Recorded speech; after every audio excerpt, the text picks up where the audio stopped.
ഈ സിനിമ കണ്ടു കഴിയുമ്പോൾ ഇതിന്റെ റോളിംഗ് ടൈറ്റിലിന്റെ എൻഡിൽ ഒരു 165 പേരുടെ പേര് കാണാം. എല്ലാ സുഹൃത്തുക്കളാ, എല്ലാ ഫ്രണ്ട്സാണ്. 165 പേരെ കയ്യിൽ നിന്നും എനിക്ക് തോന്നുന്നൊരു 10,000 മുതൽ 10 ലക്ഷം വരെ മേടിച്ചിട്ടുണ്ട്. 10 ലക്ഷം അല്ലെങ്കിൽ 25 ലക്ഷം കൊടുത്തവരുണ്ട്, 10 ലക്ഷം കൊടുത്തവരുണ്ട്, 10,000 കൊടുത്തവരുണ്ട്, അതിലും കുറച്ച് കൊടുത്തവരുണ്ടെന്ന് എനിക്ക് തോന്നുന്നത്. പിന്നെ ഇതിന്റെ എല്ലാം പുറകില് ഗോപിസുന്ദറിന്റെ സ്കോറും കൂടെ അത് ഭയങ്കരമായിട്ട് സപ്പോർട്ട് ചെയ്യും. ഗോപിയോട് നമ്മൾ പറയുമ്പോഴും പറഞ്ഞു നിങ്ങൾക്ക് സ്പേസ് കൂടി ഇതിനകത്ത് ഇട്ടിട്ടുണ്ട്, മൂവ്മെന്റ്സ് ഒക്കെ ഉണ്ട്, നിങ്ങൾ ആ സ്പേസ് യൂസ് ചെയ്തോണം. നമ്മളങ്ങോട്ട് ചെന്നിട്ട് നമ്മളെ കാര്യം വീട്ടിൽ കൊണ്ട് തരുന്നില്ല. നമ്മളങ്ങോട്ട് ചെന്നിട്ട് ശരിക്കും പുറകെ നടത്താനേ നടക്കുള്ളൂ. പക്ഷെ അത് ഭയങ്കര മടിയായി. രാജേട്ടൻ മരിച്ചു പോകുമ്പോഴും നമുക്ക് എപ്പോഴും ഒരാള് മരിച്ചു പോകുമ്പോൾ നമുക്ക് ഫീൽ വൈസ് എന്താ തോന്നുന്നത്, ഭയങ്കര വിഷമമായിരിക്കില്ലേ? രാജേട്ടനെ കുറിച്ച് ഓർത്താൽ നമുക്ക് ഹാപ്പിനെസ് ആണ് തോന്നുക. അങ്ങനെ ഒരു സുപ്രഭാതത്തിൽ വിളിക്കാം, മറ്റേ ലാൻഡ് ഫോണൊക്കെ എന്തോ വിളിച്ചിട്ട് പറഞ്ഞു ഇന്ന നാഗർകോവിലോട്ട് വരണം ഒരു പടത്തിന്റെ ലൊക്കേഷൻ പറഞ്ഞു. അങ്ങനെയാണ് ഇസൈന സബ്ജിലേക്ക് ആദ്യം ചെയ്യുന്നത്. ആദ്യമായിട്ട് ഞാൻ ലൊക്കേഷൻ കാണുന്നത്, എല്ലാ പണിയും ചെയ്യും. ആ മറ്റേ കൂത്തമ്പലത്തിലും ഗൗതമി ഡാൻസ് ചെയ്യുമ്പം എണ്ണയിട്ട് തിടക്കാൻ നേരം എന്നാലും അതിന്റെ ഗ്ലെയർ ഫുള്ള് ഓരോ ഷോട്ട് കഴിയുമ്പോൾ ഞങ്ങൾ ഓടിപ്പോയി തുടങ്ങി.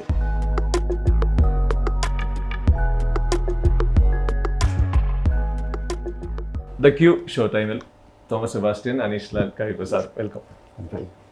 പുതിയ സിനിമ ആയാണ്. ടൈറ്റിൽ ഭയങ്കര കൗതുകമുണ്ടല്ലോ. ഇത് ഒന്നെങ്കിലും ഇതൊരു ഒറ്റ വാക്കായിരിക്കാം.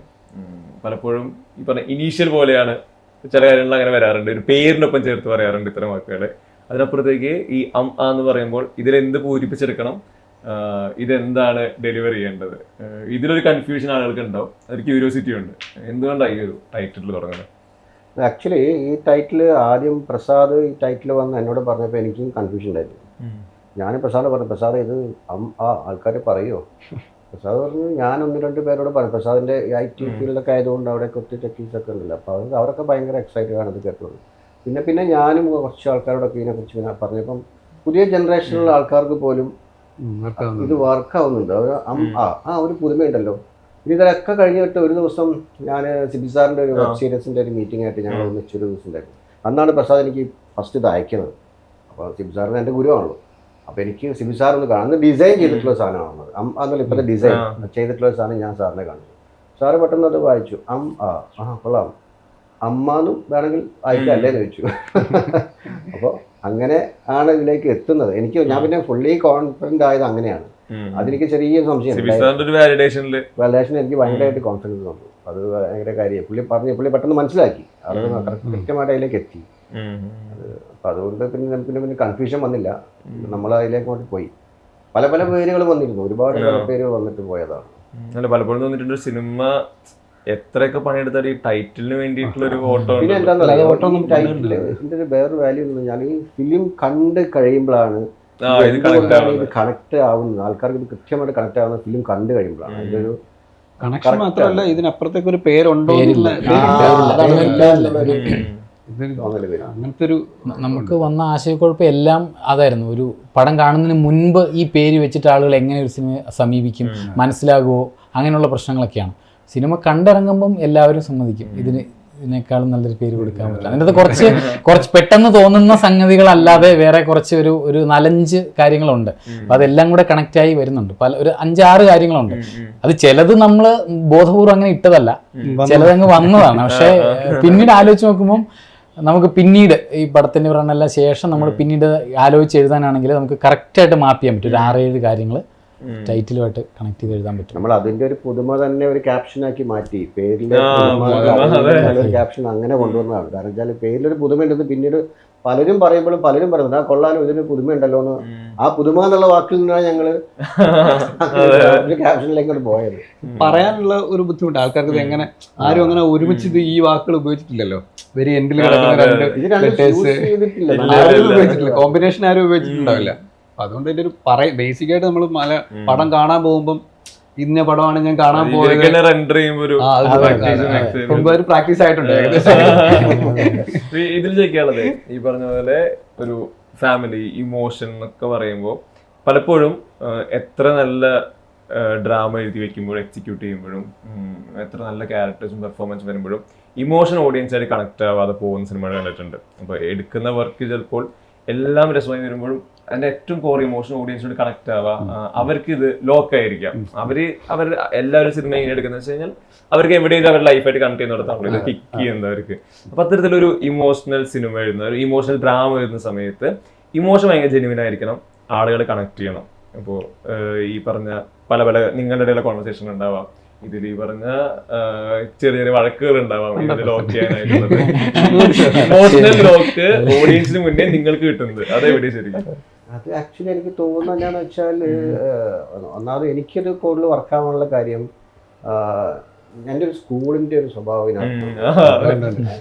സ്കൂള് മാത്രമല്ല, തോമസേട്ടന്റെ ഞാൻ പലപ്പോഴും പറയാറുണ്ട്, തോമസേട്ടന് ഇഷ്ടപ്പെട്ട സിനിമകളുടെ തരത്തിലാണ്. കാരണം സിബി സാറും പിന്നെ ബ്ലെസ്സിയും രണ്ടുപേരുമാണ് എൻ്റെ മെയിൻ ഗുരുക്കന്മാരെന്ന് പറയുന്നത്. അപ്പൊ അങ്ങനെ അവരുടെ കൂടെ വർക്ക് ചെയ്തതിന്റെ ഒരു എക്സ്പീരിയൻസ് എനിക്ക് ഭയങ്കരമായിട്ടുണ്ട്. സിബി സാറിനെ അറിയാലോ, ഇമോഷൻ്റെ ഒരു പീക്ക് വരെ എത്തിച്ച് നിൽക്കുന്ന ഒരാളാണ്.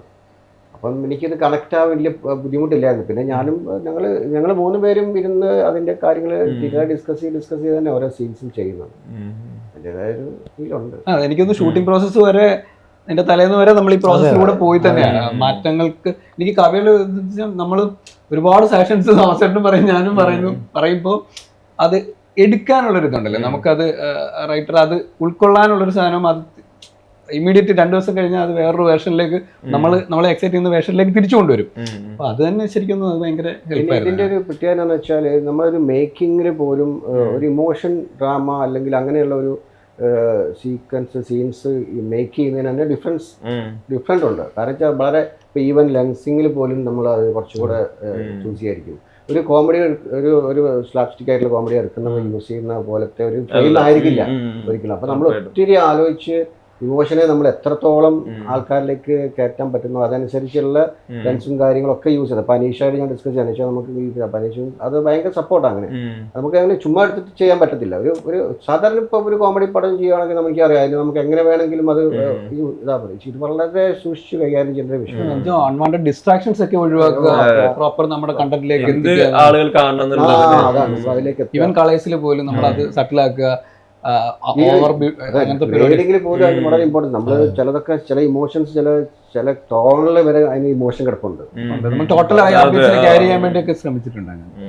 പിന്നെ ഇതിന്റെ എല്ലാം പുറയില് ഗോപിസുന്ദറിന്റെ സ്കോറും കൂടെ അത് ഭയങ്കരമായിട്ട് സപ്പോർട്ട് ചെയ്യും. ഗോപി വളരെ ഭംഗിയായി ചെയ്തിട്ടുണ്ട്. ഗോപിയോട് നമ്മൾ പറയുമ്പോഴും പറഞ്ഞു, നിങ്ങൾക്ക് സ്പേസ് കൂടി ഇതിനകത്ത് ഇട്ടിട്ടുണ്ട്, മൂവ്മെന്റ്സ് ഒക്കെ ഉണ്ട്, നിങ്ങൾ ആ സ്പേസ് യൂസ് ചെയ്തോണം. സാധാരണ ഷാർപ്പായിട്ട് കട്ട് ചെയ്ത് പോകുന്നുണ്ടാവുമല്ലോ. അതുകൊണ്ട് തന്നെ നമ്മളൊരു ടൈമൊന്നും പറഞ്ഞില്ല. ഗോപിക്ക് ഒരു സമയം തന്നാൽ മതി എന്ന് പറഞ്ഞു. ഇതിന്റെ ഒരു വേറെ രസകരമായ കാര്യം വെച്ചാൽ, പടം കണ്ടു കഴിഞ്ഞാൽ അറിയാൻ പറ്റും. 4 പാട്ടുണ്ട്. ഈ 4 പാട്ടും ഞങ്ങൾക്ക് കിട്ടുന്നത് ഷൂട്ടിങ്ങിന് ശേഷമാണ്.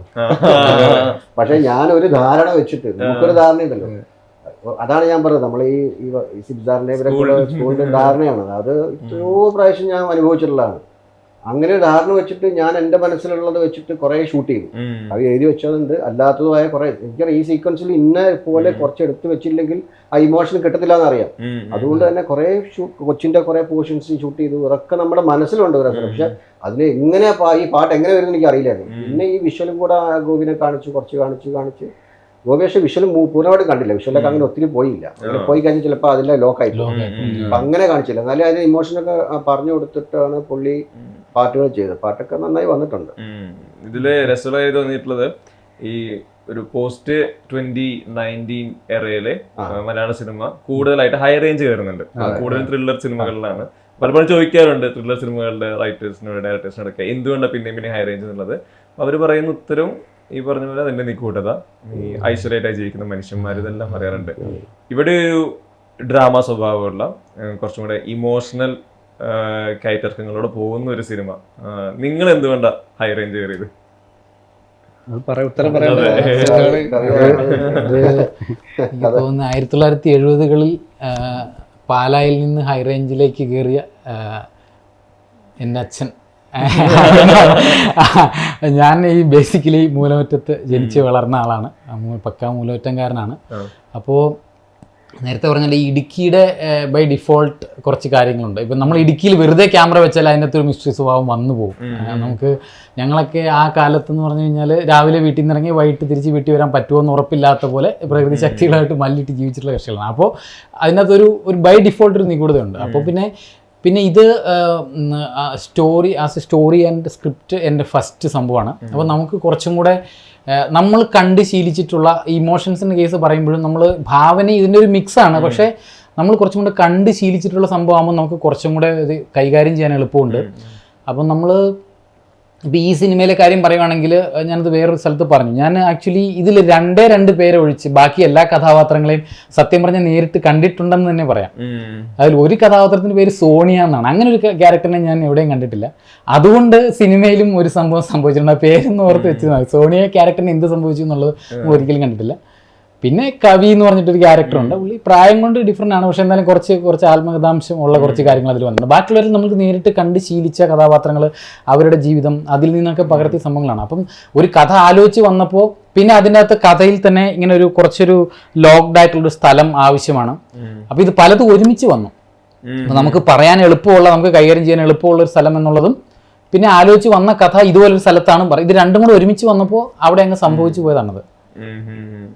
ഈ കഥ ഹൈ റേഞ്ച് കയറി പറയുന്ന പോലെയാണെന്ന് തോന്നുന്നു. ഇതിന്റെ മേക്കിംഗ് വരുമ്പോൾ തോമസ് ചേട്ടൻ ചെയ്ത സിനിമകളുടെ പാറ്റേണോ സ്റ്റൈലോ അല്ല, അതിലൊരു ബ്രേക്കിംഗ് ഉണ്ട്.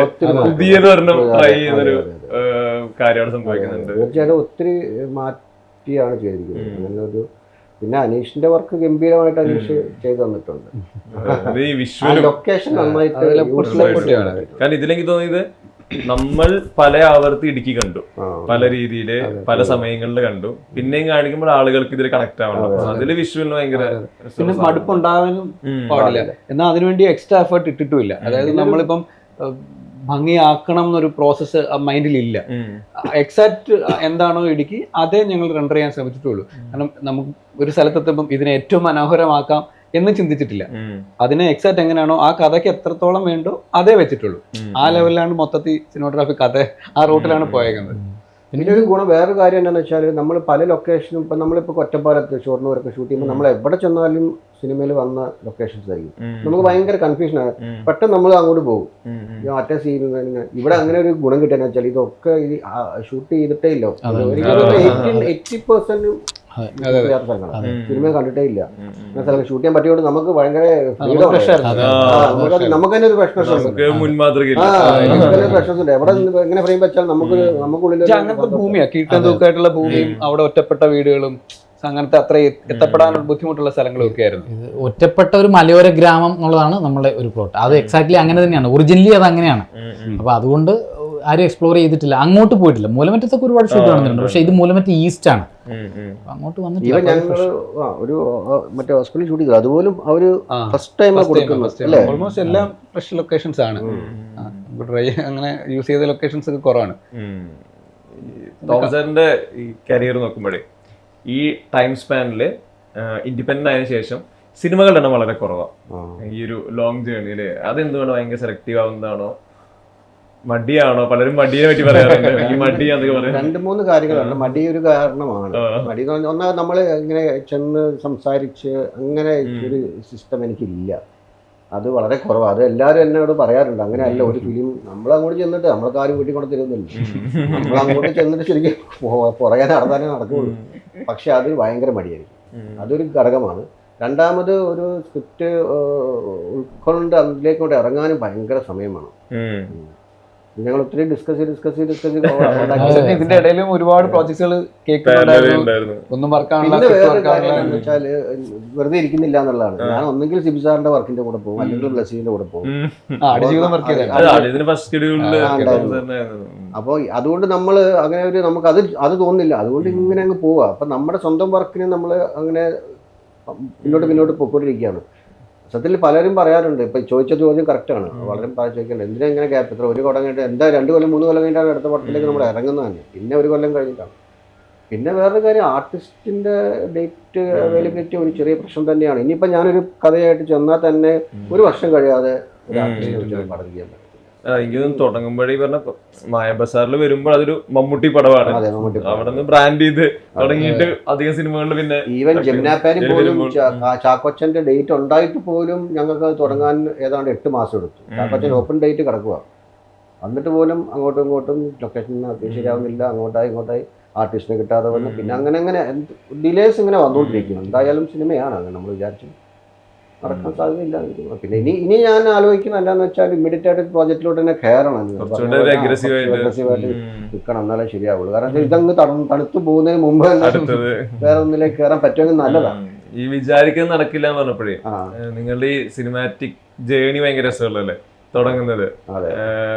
ആ കഥ അസിസ്റ്റന്റ് ആവാൻ വന്നിട്ട് ആർട്ട് പഠിക്കാനല്ലേ സിബി സാറിന് പറഞ്ഞിട്ട് അത് ഭയങ്കര അത്ഭുതം. സിബി സാർ അറിയാം, ബന്ധം അറിയാം. ഞങ്ങളപ്പോൾ സിബി സാറ് കല്യാണം കഴിഞ്ഞിട്ട് വൈഫായിട്ട് വാലച്ചേച്ചിയായിട്ട് വീട്ടിൽ വന്നു. അപ്പോൾ ഞാൻ പ്രീ-ഡിഗ്രി കഴിഞ്ഞിട്ടിരിക്കുന്ന സമയമാണ്. അപ്പോൾ ഞാൻ വീട്ടിലില്ല, അപ്പോൾ അമ്മയുണ്ടായിരുന്നുള്ളൂ. അപ്പം ഞാൻ പെയിന്റ് ചെയ്യും, പോർട്രേറ്റ്സ് ഒക്കെ ചെയ്യുന്നതാണ്, പഠിച്ചത് പോകാം. അപ്പോൾ എൻ്റെ കുറേ പെയിന്റിങ്സ് കണ്ടു. അപ്പം ഇവരെന്താ, അപ്പം എന്നെയൊക്കെ വർഷങ്ങൾ കൂടി കാണുമോ, കൊച്ചിലങ്ങനെ കണ്ടത്, സാറും തിരക്കില്ല കൂടി നടക്കല്ലേ.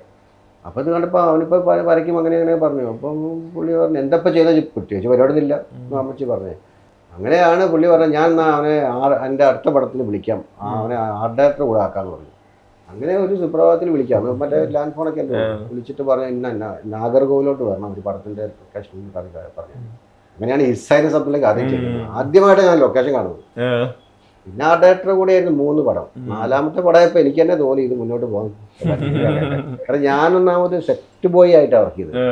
നിലം തുടങ്ങി എല്ലാ പണിയും ചെയ്യും. ഞാൻ സിബി സാറിൻ്റെ ഒരു കസിനായിട്ടോ അന്നും ഞാനവിടെ നിൽക്കാൻ ഞാൻ പറയാറേ ഇല്ലായിരുന്നു. എല്ലാ പണിയും ചെയ്യും. ആ മറ്റേ കൂത്തമ്പലത്തിലും ഗൗതമി ഡാൻസ് ചെയ്യുമ്പം എണ്ണയിട്ട് നടക്കാൻ നേരം എന്നാലും അതിന്റെ ഗ്ലെയർ ഫുള്ള് ഓരോ ഷോട്ട് കഴിയുമ്പോൾ ഞങ്ങൾ ഓടിപ്പോ തുടങ്ങി, എന്നിട്ട് തിരിച്ചു വിടാതിരിക്കും. അങ്ങനെ ആ ഒരു രീതിയായിരുന്നു. പിന്നെ 3-4 പടം കഴിഞ്ഞപ്പോൾ എനിക്ക് തോന്നി, പുള്ളിക്കും തോന്നിയിരുന്നു, സാറിനും തോന്നിയത്. അങ്ങനെ ധനം വന്നപ്പോഴാണ് ഞങ്ങളുടെ കസിൻസ് ഒക്കെ വരുമല്ലോ, ഞാനത് നോക്കാറില്ല. പിന്നെ ധനം വന്നപ്പം പുള്ളി പറഞ്ഞു ഈ എൻ്റെ കൂടെ വന്നാൽ മതി. അങ്ങനെ ധനത്തിന് ഞാൻ അക്സെന്റ് ആയി. അത് കഴിഞ്ഞ് എനിക്ക് തോന്നുന്നു ധനം കഴിഞ്ഞ് കളികൂടായപ്പോ അസോസിയേറ്റ് ആയി. ഈ പറഞ്ഞ ബോയ്സ് സൈനസ് മുതലുള്ള ജേണിയില് പല ജോൺറ പടങ്ങള്, പല രീതിയിലുള്ള പടങ്ങള്, അത് ശരിക്ക് നിങ്ങൾക്കും അതൊരു ഡാറ്റാബേസ് ആണ് പിന്നെ മുന്നോട്ടുള്ള ജേണിയില്. പിന്നെ മറവത്തൂർക്കനവ് ഞാൻ അസോസിയേറ്റ്. അതിന്റെ കാരണം വെച്ചാൽ ഞാൻ ലാൽ ജോസും തമ്മിലുള്ള ഒരു നല്ലൊരു ബന്ധമുണ്ട്. അത് മദ്രാസിൽ നിന്ന് ഉണ്ടാകുന്ന ഒരു ബന്ധമാണ്. ഞങ്ങളെല്ലാവരും ഒരേ ലോഡ്ജിലാണ് താമസിച്ചുകൊണ്ടിരുന്നത്. ലോഡ്ജാണല്ലോ താമസിച്ചുകൊണ്ടിരുന്നത്. അപ്പോൾ അവിടെ വെച്ചിട്ടുള്ള ഒരു ഉമാ ലോഡ്ജുണ്ട്. അവിടെ വെച്ച് ഞങ്ങൾ വൈകുന്നേരങ്ങളിലെ കൂടുതലുകളും പിന്നെ അങ്ങനെ സിനിമ ഡിസ്കഷനിലാണ്. ലാൽ പറഞ്ഞാൽ ഞാൻ പടം തുടങ്ങാൻ പോകുന്നത്, നീ അസോസിയേറ്റ് ആണ്. ഞാൻ പറഞ്ഞു പക്ഷേ അത് വേറെ ജോൺ പടമാണ്. അങ്ങനെ മമ്മൂക്കായിട്ട് നമ്മളെ ഒരുപാട് വർഷത്തെ ബന്ധമാണ്. ഇമോഷണൽ ബോണ്ടിങ് മമ്മൂക്കായിട്ട് ഒത്തിരി പടം ചെയ്തിട്ടുണ്ടല്ലോ, പരമ്പര മുതലും കൂടി ചെയ്തിട്ടുണ്ട്. അതിൻ്റെ ഒരു കണക്ഷനിലാണ് നമുക്ക് പ്രോജക്റ്റ് ഉണ്ടാവുന്നത്. ഈ ഇപ്പൊ ഈ സിബി സാർ എന്ന് പറഞ്ഞ പോലെ എനിക്ക് തോന്നുന്നു രാജേഷ് പിള്ളയായിട്ടൊരു കണക്ഷൻ അനീഷ് ലാലിന്റെ. അത് ഈ പറഞ്ഞ വിഷ്വൽ പ്ലസ് സ്റ്റോറി ടെല്ലർ, ഈ കോമ്പിനേഷൻ വർക്ക്ഔട്ട് ചെയ്തെടുക്കാന്നുള്ളത്. അത് പലപ്പോഴും എല്ലായിടത്തും അതിന് സക്സസ് റേറ്റ് 100% ആവണമെന്നില്ല. പലപ്പോഴും ഇതിലുള്ള ഡൈനാമിക്സിൽ പ്രശ്നങ്ങൾ ഉണ്ടാവാം. പക്ഷെ നിങ്ങൾ ബാക്ക് ടു ബാക്ക് സിനിമകൾ ചെയ്തു. രാജേഷ് പിള്ള മൊമെന്റ് ശരിക്കും എന്താ ലൈഫില്? രാജേഷ് പിള്ള മൊമെന്റ് ആലോചിക്കുമ്പം ഇപ്പൊ രാജേഷേട്ടൻ്റെ മൊമെന്റ് ആലോചിക്കുന്നത് വെച്ചാൽ രാജേഷേട്ടൻ മരിച്ചു പോകുമ്പോഴും നമുക്ക് എപ്പോഴും ഒരാൾ മരിച്ചു പോകുമ്പോൾ നമുക്ക് ഫീൽ വൈസ് എന്താ തോന്നുന്നത്, ഭയങ്കര വിഷമമായിരിക്കില്ല. രാജേഷേട്ടനെ കുറിച്ച് ഓർത്താൽ നമുക്ക് ഹാപ്പിനെസ് ആണ് തോന്നുക. മീൻസ് രാജേഷേട്ടൻ ഉണ്ടാക്കിയ മൊമെന്റുകളെല്ലാം ഹാപ്പിനെസ് ഉള്ള മൊമെന്റുകളായിരുന്നു. സിനിമയുടെ ലൊക്കേഷൻ ആയാലും സിനിമയുടെ ഇപ്പോൾ ഒന്നുമില്ല, ഞങ്ങൾ ബോംബെയിൽ ഇരിക്കുന്ന സമയത്ത് വർക്കില്ലാത്ത ദിവസങ്ങളിൽ രാവിലെ ഒരു പടം കാണുന്നു, ഉച്ചയ്ക്ക് ഒരു പടം കാണുന്നു, വൈകിട്ടൊരു പടം കാണുന്നു, രാത്രി 3 മണിയാകുമ്പോൾ അടുത്ത പടം കാണുമ്പോൾ നമ്മൾ പറയും നിർത്തും. ഇതിങ്ങനെ പോകുന്ന പ്രോസസ് ഉണ്ടല്ലോ. അപ്പം നമ്മളെ രാജേട്ടൻ നമ്മളെ ഒരു ടെക്നീഷ്യനായിട്ട് അപ്പുറത്തേക്ക് ഒരു ബ്രദറായിട്ടൊക്കെ ഭയങ്കര ഉള്ളിലേക്ക് എടുത്തുള്ള ഒരു പ്രോസസ്സായിരുന്നു. രാജേട്ടൻ്റെ വർക്കിംഗ് എക്സ്പീരിയൻസ് എന്താണെന്ന് വെച്ചാൽ ഞങ്ങൾക്ക് ഭയങ്കര അണ്ടർസ്റ്റാൻഡിങ് ഉണ്ടായിരുന്നു തമ്മിൽ. എനിക്ക് ഭയങ്കര ഓപ്പണായിട്ട് സംസാരിക്കാൻ പറ്റുന്നൊരു സ്പേസ്. ഇപ്പോൾ തോമസേട്ടൻ്റെ അടുത്ത് പറയുന്ന പോലെ എനിക്ക് ഓപ്പണായിട്ട് സംസാരിക്കാൻ പറ്റുന്നൊരു സ്പേസ് ആണ്, തല്ലുകൂടാൻ പറ്റുന്ന സ്പേസ് ആയിരുന്നു. കൊള്ളില്ലെങ്കിൽ നമുക്ക് മുഖത്ത് നോക്കി പറയാം അണ്ണ നല്ലതല്ല എന്ന് പറയുന്ന ഒരു ബന്ധം ഉണ്ടായിരുന്നു. പിന്നെ രാജേട്ടനാണ് എനിക്ക് തോന്നുന്നത്, ഞാൻ ശരിക്കും ഹിന്ദി ട്രാഫിക്ക് ഞാനല്ല ചെയ്യേണ്ടിയിരുന്നത്. ഒരിക്കൽ മോട്ടോർ സൈക്കിളിൻ്റെ ലൊക്കേഷൻ കാണാൻ വേണ്ടിയിട്ട് പുള്ളി എന്നെ കൊണ്ടുപോയിട്ട് അവിടെ കയറിയിട്ട് പറഞ്ഞു ഇവനാണ് എൻ്റെ ഹിന്ദി പഠിത്തം. ഞാൻ വെളിയിൽ ഇറങ്ങിയിട്ട് പറഞ്ഞു ഞാനില്ല, ഞാൻ പോകാൻ എനിക്ക് പറ്റില്ല എന്ന് പറഞ്ഞു. കാരണം അന്ന് എനിക്ക് അതിനുള്ളൊരു മാനസികമായിട്ട് ഞാൻ വില്ലിങ് അല്ലായിരുന്നു. പക്ഷെ ഞാൻ തിരിച്ചു വന്നു കഴിഞ്ഞപ്പം ജയ്ഹോ സന്തോഷത്തോണ്ടുള്ള ഷൂട്ട് തുടങ്ങി. കുറച്ച് ദിവസം ഷൂട്ട് കഴിഞ്ഞപ്പം സന്തോഷേട്ടന് ജയ്ഹോടെ മറ്റേ ഷൂട്ട് അത് സൽമാൻ്റെ ഏതൊരു പടം, അതില് ഷൂട്ട് ക്ലാഷ് വന്നു. പുള്ളി വീണ്ടും വിളിച്ചു, നീ വന്നേ പറ്റുള്ളൂ എന്ന് പറഞ്ഞു. ഞാൻ പിന്നെ പെട്ടു. അങ്ങനെ ഞാൻ പറഞ്ഞു അങ്ങനെ ഞാൻ വരാം. അങ്ങനെ ഉണ്ട്, എനിക്കൊരു 1 വീക്ക് മുന്നേ ടിക്കറ്റ് ഇടണം, ഞാനൊന്ന് കണ്ട് എനിക്കൊന്ന് ആ സെറ്റ് ഞാൻ പഠിച്ചിട്ട് ചെയ്യാം. അങ്ങനെയാണ് ഹിന്ദി ട്രാഫിക്കിൽ പോകുന്നത്. ശരിക്കും പുള്ളി സാധാരണ പുള്ളിയുടെ വാക്ക് എടുത്ത പറഞ്ഞാൽ എന്നെ ഒരുപാട് ക്യാമറമാൻ വിളിക്കുന്നുണ്ട് പടത്തിന്, പക്ഷെ നിന്നെ വിളിച്ചിട്ട് നീ വരണില്ല എന്ന് പറയും പുള്ളി. പക്ഷെ പുള്ളി പിടിച്ചോണ്ട് പോയതാണ്. അത് പുള്ളിയുടെ ഇതാണ്. ഞാൻ ശരിക്കും പുള്ളിയോട് ചാൻസ് ചോദിച്ചു പോവുകയോ, രാജേട്ടൻ ഞാൻ അസിസ്റ്റന്റ് തൊട്ടുള്ള അടുപ്പാണ്. എൻ്റെ വീട്ടിൽ വന്നിട്ട് അമ്മയോട് പറഞ്ഞിട്ടുണ്ട് ഇവനെ ഞാനിങ്ങനെ എടുക്കുകയാണ് എന്ന് പറഞ്ഞിട്ടാണ് പോയത്. അമ്മ പറഞ്ഞു എടുത്തോ എന്ന് പറഞ്ഞിട്ട്. അത്രയും ബന്ധം ഉണ്ടായിരുന്നു, പിന്നെ ഡീപ്പായിരുന്നു ഞങ്ങൾ തമ്മിലുള്ള അടുപ്പം. അത് സിനിമകളിൽ റിഫ്ലക്ട് ചെയ്തിട്ടുണ്ടെന്നുള്ളതാണ്. നമുക്ക് നമ്മളെ മനസ്സിലാക്കി, ഇപ്പം ബേസിക് ആയിട്ട് നമ്മുടെ വിഷ്വൽ നന്നാവണമെന്ന് പുള്ളിക്കും ആഗ്രഹം. അപ്പൊ അതുകൊണ്ട് നമ്മളെ സപ്പോർട്ട് ചെയ്യുന്ന ഒരു ഘടകമുണ്ടല്ലോ, നമ്മൾ നന്നാവണം, നല്ല നമ്മുടെ വർക്കൗട്ട് നന്നാവണം എന്ന് പറയുന്ന ഒരു സാധനമുണ്ട്. ഇപ്പൊ എനിക്ക് അറിയാം, പലരും പുള്ളിയെ വിളിച്ചിട്ട് ചില പടങ്ങളിൽ നിന്ന് എന്നെ മാറ്റാൻ പറഞ്ഞ പടങ്ങളുണ്ട്.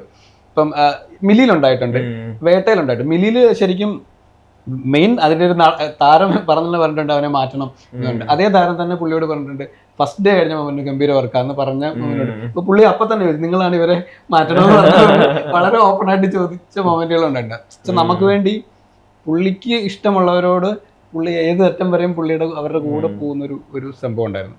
അത് ആ വർക്കുകളിൽ ശരിക്കും റിഫ്ലക്റ്റ് ആയിട്ടുണ്ടെന്ന് തന്നെയാണ് വിശ്വസിക്കുന്നത്, അങ്ങനെ ഒരു ബോണ്ട് ഉള്ളത് കൊണ്ട്. ഇപ്പൊ നേരത്തെ പറഞ്ഞ പോലെ എനിക്ക് തോന്നുന്നു പലരും ഇപ്പോഴും രാജേഷ് പിള്ളയെ പറ്റി പറയുമ്പോൾ ഇവരൊരു ഇൻകംപ്ലീറ്റ് ഡ്രീം പോലെ നിൽക്കുന്നത് മോട്ടോർ സൈക്കിൾ ഡയറീസ്. അതെ, ശരിക്കും ഞാൻ രാജേഷനും ആദ്യം അസോസിയേറ്റ് ചെയ്ത് ചെയ്യാനിരുന്ന പടവും മോട്ടോർ സൈക്കിൾ ഡയറീസ് ആയിരുന്നു. അതിനാണ് ഞങ്ങൾ ബോംബെയും കൽക്കട്ടയും ഡാർജിലിംഗ് ഒക്കെ ലൊക്കേഷൻ കണ്ട് തിരിച്ച് ബോംബെക്ക് വരുമ്പോഴാണ് ഈ ഹിന്ദി ട്രാഫിക്കിന്റെ ഇതിലേക്ക് എത്തുന്നത്. ശരിക്കും ഞങ്ങൾ ചെയ്യേണ്ടിയിരുന്ന സിനിമ പക്ഷേ ഒരു ട്രാവൽ സിനിമകൾ ട്രെൻഡും കൂടെ സ്റ്റാർട്ട് ചെയ്യാൻ ഐക്കോണിക് ആയിട്ട് ഒരു സിനിമ. പിന്നെ രാജേഷനും ചെയ്യുമ്പോൾ വെറും ഒരു ട്രാവൽ സിനിമ മാത്രമാവില്ല അത്. അതിനകത്ത് നല്ല പെയിൻഫുൾ ഇമോഷൻസ് ഉണ്ടാകും, അതിന്റെ ആൾക്കാർ തമ്മിലുള്ള ബോണ്ടിങ്ങുകളൊക്കെ ഉണ്ടാവും. അപ്പൊ രാജേട്ടൻ അത് അങ്ങനെയാണല്ലോ കൺസീവ് ചെയ്യാറ് സാർ.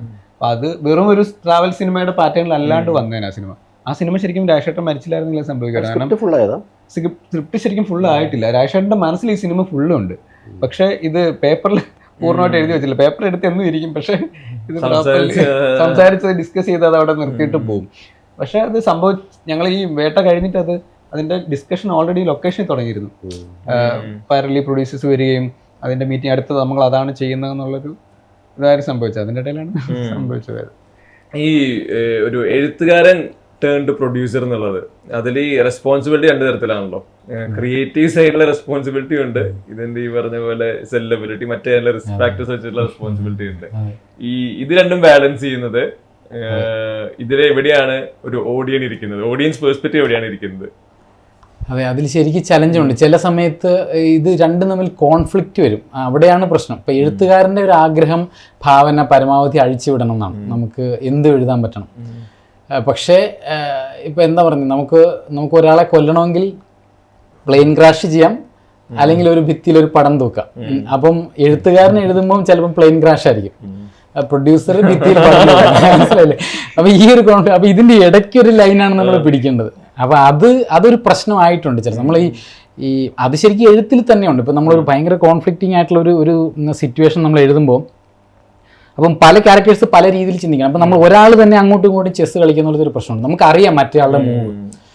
അപ്പം നമ്മൾ എല്ലാ ക്യാരക്ടേഴ്സിൻ്റെ തോട്ട് നമുക്ക് അറിയാവുന്നതുകൊണ്ട് നമുക്ക് ഒരു ക്യാരക്ടറായിട്ട് മാത്രം നിന്ന് ആലോചിക്കാൻ പറ്റില്ല എന്ന് പറയുന്നത് പോലെ ഒരു പ്രശ്നം ഇവിടെയുണ്ട്. ഞാൻ അത് പറയുമ്പോൾ കൂടുതൽ പറഞ്ഞു, നമ്മുടെ സിനിമയിൽ അങ്ങനെ ഒരു സീനുണ്ടായിരുന്നു. അതായത് ഒരു ചെറിയ കുട്ടി ഉൾപ്പെടെ 5 പേരുണ്ട് സീനിൽ. ഹെവിലി ഇമോഷണൽ സീനാണ്. 5 പേര് 5 രീതിയിലാണ് ചിന്തിക്കുന്നത്. ഈ കുട്ടിക്ക് ഉൾപ്പെടെ ഭയങ്കര പ്രശ്നമാണ്. അതെൻ്റെ കയ്യിൽ നിന്നില്ല. സ്വാഭാവികമായിട്ടും ഒരു പുതുമുഖ എഴുത്തുകാരനെ കൊണ്ട് പറ്റാത്ത സാധനമാണ്. അപ്പോൾ എന്നെ കൊണ്ട് ഏകദേശം ഒരു രീതിയിലാക്കി വെച്ചു. തോന്നുന്നു ഞങ്ങളുടെ എല്ലാവരുടെയും കയ്യിൽ മനസ്സിലതുകൊണ്ട് അതൊന്നും കംപ്ലീറ്റ് ആവുന്നില്ല. അവസാനം പറ്റുന്നില്ല. അപ്പൊ നമുക്ക് നോക്കാം എന്നൊക്കെ രീതിയിൽ അങ്ങനെ ഇരിക്കണം. അവസാനം അഭിനയിക്കാനായിട്ട് വന്ന് സാക്ഷാൽ രഘുനാഥ് പലേരി അവസാനത്ത് കഥ പറഞ്ഞ് സീൻ കൊടുത്തു. സാറേ അങ്ങ് ഏൽപ്പിക്കുകയാണ്, ഞങ്ങളൊക്കെ ആയുധം താഴെ വെച്ചിരിക്കുകയാണ്. സാറ് കഥ കേട്ടു ഓക്കെ.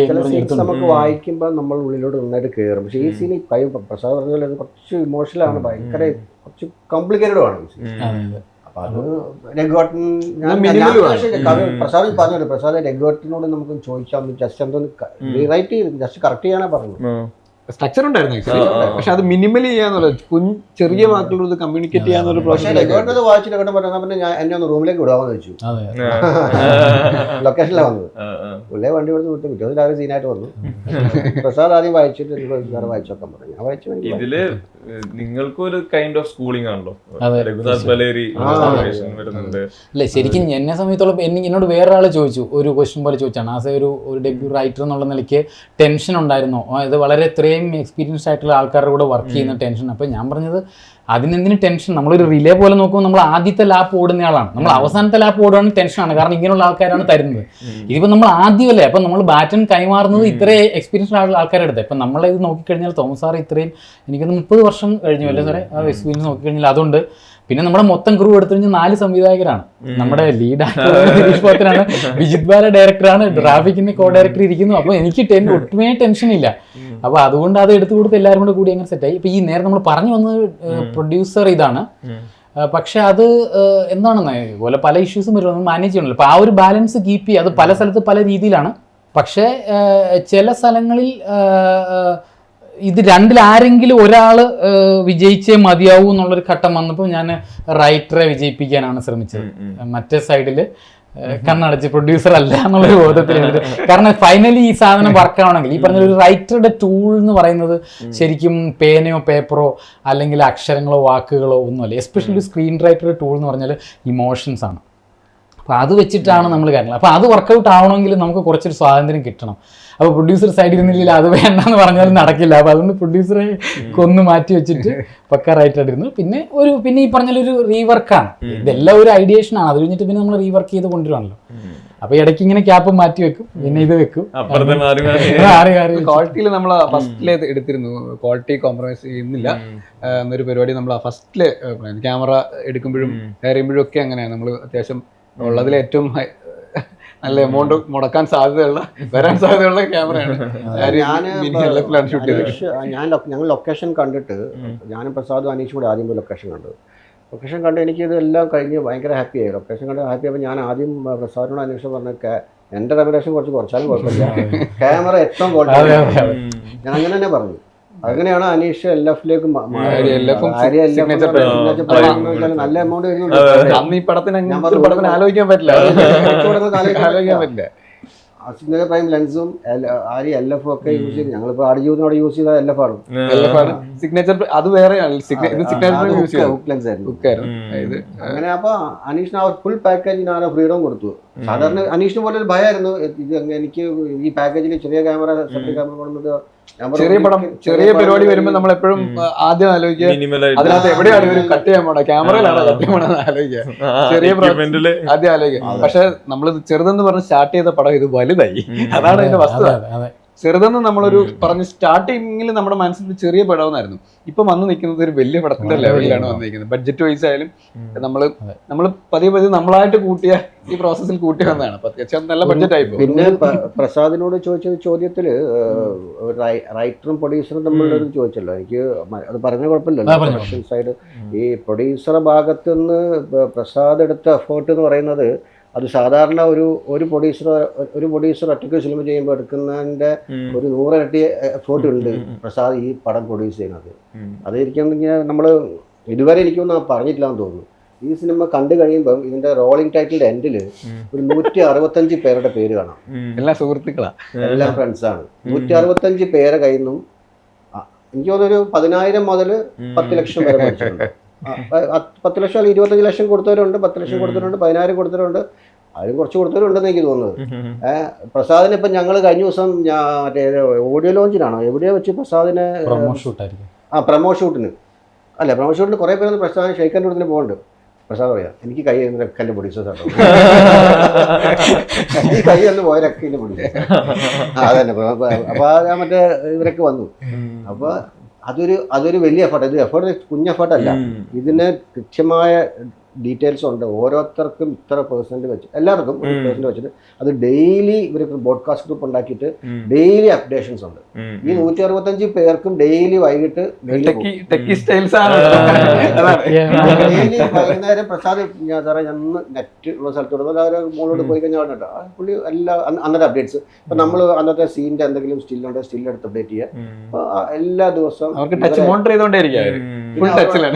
പറഞ്ഞിരിക്കുന്നത് കിട്ടിയാൽ കിട്ടും, പോയാൽ പോയി, അത്രേ ഉള്ളൂ. അല്ലാതെ നമുക്ക് ഒരിക്കലും ഗ്യാരണ്ടി കൊടുക്കാൻ പറ്റില്ല. സിനിമയാണ്, സിനിമയ്ക്ക് വേണ്ടി എല്ലാവരും വില്ലിംഗ് ആയിട്ട് വരുന്നത്. പക്ഷെ ഇത് ഗുണം എന്നാന്ന് വെച്ചാൽ ഇത് ശരിക്കും പറയുകയാണെങ്കിൽ മലയാള സിനിമയിൽ ഇന്ത്യൻ സിനിമയിൽ ചെയ്തില്ല എന്ന് എനിക്ക് തോന്നുന്നു. കാരണം ഈ 165 പേര് കൂടിയിട്ട് ശരിക്കും ലിസ്റ്റ് കണ്ടപ്പോ ഉണ്ടല്ലോ, ആ ലിസ്റ്റ് കണ്ടപ്പോ അന്ന് ടെൻഷനായി. ഞാൻ വിചാരിച്ചത് എങ്ങനെ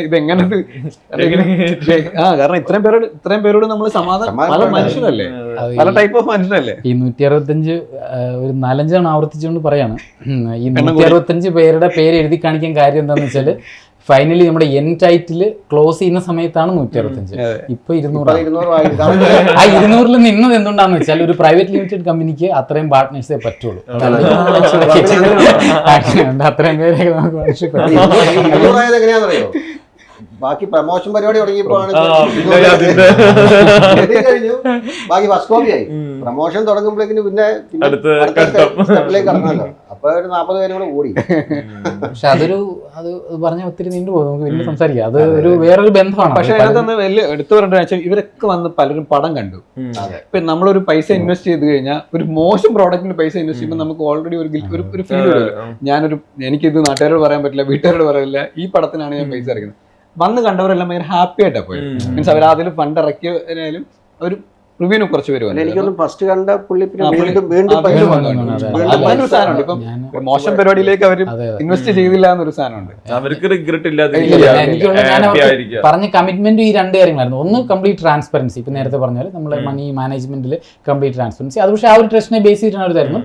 രണ്ടാമത്തേത് നിങ്ങൾ റിഗ്രറ്റ് ചെയ്യില്ല, ഇതിൽ പൈസ മുടക്കി ഇതിൽ ഇതാണ് നിങ്ങൾ എടുത്തു വെച്ചാൽ ആരും പറയില്ല. നല്ലൊരു സിനിമ ചെയ്തതിൽ ഒരു ക്വാളിറ്റി പ്രോഡക്റ്റിൽ കോൺട്രിബ്യൂട്ട് ചെയ്തു എന്നുള്ളൊരു സംബന്ധം തരാമെന്ന് പറഞ്ഞു. അപ്പോൾ അത് രണ്ടും. അപ്പോൾ ചുരുക്കി പറഞ്ഞാൽ ആസ് എ പ്രൊഡ്യൂസർ അല്ലെങ്കിൽ ഒരു കോർഡിനേറ്റർ ഓഫ് ദി പ്രൊഡ്യൂസേഴ്സ് ഞാൻ ഓൾറെഡി സക്സസ്ഫുൾ ആണ്, ഞാൻ ഹാപ്പിയാണ്, അതിലെനിക്ക് ടെൻഷൻ ഇല്ല. ഇനി ബാക്കി ഇതിന് പടത്തിൻ്റെത് ഇതിനൊരു വലിയ കാര്യം എന്താ വെച്ചാൽ സാധാരണ ഇപ്പോൾ ഒരു പ്രൊഡ്യൂസർ പൈസ കൊടുക്കുമ്പോൾ 10 കോടി 15 കോടി ഒരാൾ ഒറ്റയ്ക്ക് 2 പേരും മുടക്കുകയാണ്. അപ്പോൾ ആ പോകുന്നത് വലിയൊരു എമൗണ്ട് ആണ്, മനസ്സിലായില്ലേ? ഇതിനകത്ത് ഏറ്റവും കൂടുതൽ മുടക്കിയ ആൾ എനിക്ക് 25 ലക്ഷം ആയിരിക്കാൻ തോന്നുന്നു. ഞാൻ ചോദിച്ചില്ലേ 25 ലക്ഷം ആയിരിക്കും. എന്തായാലും പോവാണ് 25 ലക്ഷം രൂപ എഫേർട്ട് പുള്ളിക്ക്. പക്ഷേ ആ റിസ്ക് ഉള്ളൂ.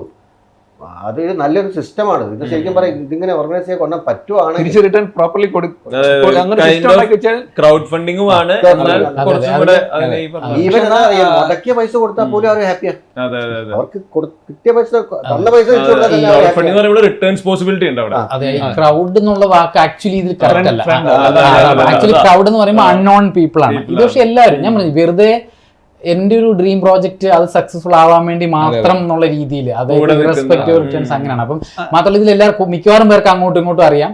അപ്പം അതുകൊണ്ട് ഇതുകൊണ്ട് എന്തെങ്കിലും ആവുമെന്ന് വെച്ച് 5,000 ഒക്കെ കിട്ടാൻ വരില്ലേ? 10,000 ആണല്ലോ. പൂജയ്ക്കുള്ള കുറച്ച് പൂക്കളെങ്കിലും വായിക്കാൻ പറ്റുമല്ലോ, അറിഞ്ഞൂടെ? സിനിമയുടെ സംബന്ധം അറിയാത്ത ആൾക്കാരൊക്കെ ഉണ്ട്. അതിനത്ര ആയാലും അപ്പൊ നമുക്കത് നോ പറയാനും പറ്റില്ലേ? ഇതിനകത്ത് ആർക്കും കഥ അറിയത്തില്ല. ഞാൻ ദിലീഷ് പോലാണ് അഭിനയിക്കുന്നത് പോലെ തുടക്കകാലത്ത് അറിയത്തില്ല, എന്നെ അറിയില്ല. അങ്ങനെ ഒരു പോക്കായിരുന്നു തുടക്കത്തില്. Trust based. പിന്നെ നമ്മൾ അതിന്റെ മറ്റേ ബാക്കി ഷൂട്ടിംഗ് തുടങ്ങി കഴിഞ്ഞപ്പോൾ ഓരോ ദിവസം ഓരോ അപ്ഡേഷൻ കൊടുത്തുകൊണ്ടിരുന്നപ്പോൾ മനസ്സിലായി. ഇതിനകത്തൊരു സ്നോബോൾ എഫക്ട് എന്ന് പറഞ്ഞൊരു സംഭവം ഉണ്ട്. ആദ്യം ആൾക്കാർ ഇങ്ങനെ കുറച്ചൊക്കെ ഇട്ടു, പിന്നെ ഇത് നന്നായി വരുന്നതോറും ഇപ്പൊ ശരിക്കും പറഞ്ഞാൽ എന്താണ് ഞങ്ങളുടെ ഈ പടത്തിന് ടീസർ ട്രെയിലറിൽ വന്നപ്പോഴേ ഇപ്പൊ ആദ്യമൊക്കെ 1000, 10,000 ലക്ഷം, ഇപ്പൊ ആൾക്കാർ കോടികളൊക്കെ ആയിട്ട് നിൽക്കുക. ഇത് കൊള്ളാമല്ല, നമ്മളോട് പറഞ്ഞില്ല. ഞാൻ പറഞ്ഞിരുന്നു, നിങ്ങൾക്ക് ഓർമ്മയില്ല, പറഞ്ഞിരുന്നു. ആക്ച്വലി എന്റെ ബ്രദർ വന്നിട്ടുണ്ടായിരുന്നു ഖത്തറിന് പടം കാണാൻ വന്നു. ഞങ്ങളൊരു ഷോട്ട് ഉണ്ടായിരുന്നു. അന്ന് എന്നോട് ബ്രദർ ചോദിക്കുക ഞാൻ തന്നെയെന്നുള്ളത്. എല്ലാവർക്കും ഒരു താല്പര്യം ഉണ്ടായിരുന്നു. അവസാനമായിട്ട് ചോദിക്കുകയാണെങ്കിൽ ഈ പറഞ്ഞ സിനിമ റിലീസിന് എടുക്കുന്നു, എല്ലാവർക്കും ഈ പറഞ്ഞ പോലെ ഭയങ്കര പ്രധാനപ്പെട്ട സിനിമയാണ്. ആദ്യ എഴുത്ത് നിർമ്മാണ പ്രൊജക്ട്, അനീഷ് ലാൽ ഒരു ബ്രേക്കിന് ശേഷം വരുന്ന സിനിമ, തോമസ് ഏട്ടന് കുറച്ച് കാലം ശേഷം വരുന്നൊരു സിനിമ. ഈ സിനിമ നിങ്ങൾക്ക് പുതിയ സിനിമ പോലെയാണ്, ആദ്യ സിനിമ പോലെ. ഇത് ആളുകളിൽ ഹിറ്റ് ചെയ്യുക എന്നുള്ളത് ഭയങ്കര പ്രധാനപ്പെട്ടതാണ്. അവസാനമായിട്ട് പ്രേക്ഷകരോട് എന്താ പറയാനുള്ളത്? അല്ല, പ്രേക്ഷകരോട് ഇപ്പം എല്ലാവരും പറയുന്ന പോലെ സിനിമ തിയേറ്ററിൽ പോയി സിനിമ കാണണം എന്നുള്ളത് ഞാൻ അങ്ങനെ പറയാറില്ല. കാരണം വെച്ചാൽ അത് അവരുടെ ഇഷ്ടമാണ് സിനിമ കാണാനുള്ളത്. ഈ സിനിമ കണ്ടിറങ്ങി കഴിഞ്ഞവർ എന്തെങ്കിലും പറയാണ്ട് നല്ല സിനിമയാണെന്ന് പറയുകയാണെങ്കിൽ പോയി കാണുന്നത് തെറ്റില്ല. കാരണം വെച്ചാൽ ഒരു സിനിമ കണ്ടിറങ്ങിയ ഒരു 4 പേര് പറയാൻ നല്ല സിനിമയാണ്, ഒരു കണ്ടിരിക്കാവുന്ന മൂവിയാണ്, അത്യാവശ്യം ഒരു ഫീൽ ഗുഡ് മൂവിയാണെന്ന് 10 പേര് പറയുകയാണെങ്കിൽ തീർച്ചയായിട്ടും അത് കേൾക്കുന്നവരെങ്കിലും പോയി കാണുന്നുണ്ട്. കൃത്യമായിട്ട് ഫാമിലി ആയിട്ട് തന്നെ പോയി കാണാം. ഫാമിലി ആയിട്ട് പോയി കാണുമ്പോഴാണ് ഇത് കുറച്ചുകൂടെ അതിന്റെ ഇത് ആസ്വദിക്കാൻ പറ്റും. അതെ അതെ, അത് എല്ലാവർക്കും കാണാൻ പറ്റിയ സിനിമയാണ്, യു സർട്ടിഫിക്കറ്റ് ആണെന്നുള്ളത് കൊണ്ട് തന്നെയല്ല, ഫാമിലി ആയിട്ട് ഇരുന്ന് കാണുമ്പോൾ അതിൻ്റെ അകത്ത് വേറെ കുറച്ച് സംഭവങ്ങളുണ്ട്. പിന്നെ ഒരു കാര്യം കൂടെ പറഞ്ഞിട്ട്, ഞാൻ ഇതിൻ്റെ അകത്ത് നമ്മൾ ഡിസ്കസ് ചെയ്ത കൂട്ടത്തിൽ ഈ കഥയിലെ പേരിലെ പുതുമ കഥയിലെന്ന് പറയുന്ന പോലെ റിലീസ് ആയി കഴിഞ്ഞിട്ട് ചെയ്യണം എന്ന് വിചാരിച്ചിരിക്കുന്ന ഒരു ടാഗ് ലൈൻ ഉണ്ട്. നല്ലതെന്ന് തോന്നിയാൽ 4 ആളോട് പറയണേ എന്നൊരു സംഭവമുണ്ട്. അപ്പോൾ അത് ആ പ്രാസത്തിന് അതുപോലെ 4 എന്നുള്ള സംഖ്യയ്ക്കും ഇതിനകത്തൊരു പ്രാധാന്യമുണ്ട്. അത് പടം കണ്ടു കഴിയുമ്പോൾ ആളുകൾ കുറച്ച് ഡീകോഡ് ചെയ്തെടുക്കട്ടെ. അപ്പൊ എന്തായാലും എല്ലാവിധ ആശംസകളും. സിനിമ വലിയ രീതിയിൽ സ്വീകരിക്കും വരട്ടെ. Okay, thank you.